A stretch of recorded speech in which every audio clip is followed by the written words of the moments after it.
This is Noma Dimitri from Cordoba in Andalusia, Spain. I'm standing in the courtyard of the Cathedral and Mosque of Cordoba, a building of many, many centuries. If you think 1,000 years, you're not off by that much. The courtyard is covered with pebbles, and it's a mosaic. It's a gorgeous mosaic everywhere you can see, and we're talking about a vast courtyard. And these pebbles presumably come from the nearby Guadalquivir River, which is the river from where Columbus sailed to find the New World with the financing of the Spanish kings. The other thing that you see that is classic in a courtyard of a mosque is the shade trees. The shade trees are everywhere around me. They're pruned meticulously, and they are mostly oranges, or a type of wild orange which is used to make sweets and some sort of marmalade. So that's what's all around me. Right behind me is the original, and I won't say whether the original was a church or a mosque. It went back and forth. I mean, Spain was at war with the Arabs for about 1,000 years. The Romans were here even before. Did they start the original building? Was it Christian? Was it Roman? It doesn't really matter. The details are for those that are interested in details. The concept is that this building has changed hands a few times, and in these times it transitioned between a place of worship between different religions that were at war with each other.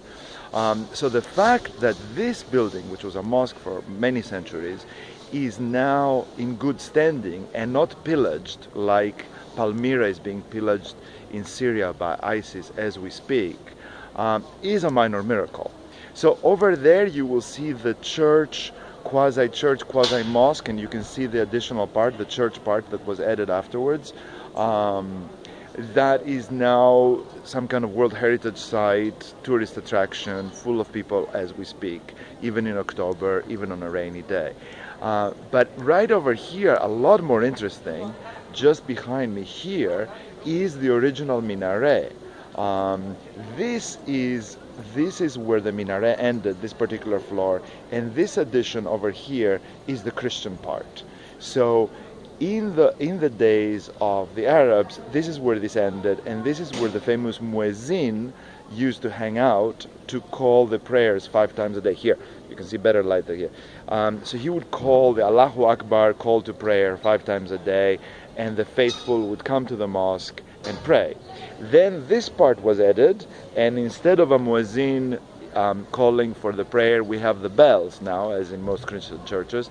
So this building demonstrates in one snapshot the transition between the Arab culture in Andalusia, Spain, and the Christian culture, and the differing functions of this particular building. Anyways, it's a welcome thing for me. It's a little bit like Hagia Sophia in Istanbul, which was the Byzantine world's most important Christian church, and is now something between a mosque and a museum, but definitely a tourist attraction. Ideally, in these places, all religions that have staked claims, cultural claims to these buildings, should be allowed to practice. So it should be a church and a mosque at the same time, and so should Hagia Sophia. But often these things are really political, and such miracles cannot very easily occur, especially in the climate that we have right now. Anyways, beautiful place. Visit it if you can. Definitely off season. This is the Cathedral Mosque in Cordoba, Spain, Andalusia. Noma Dimitri, happy trails.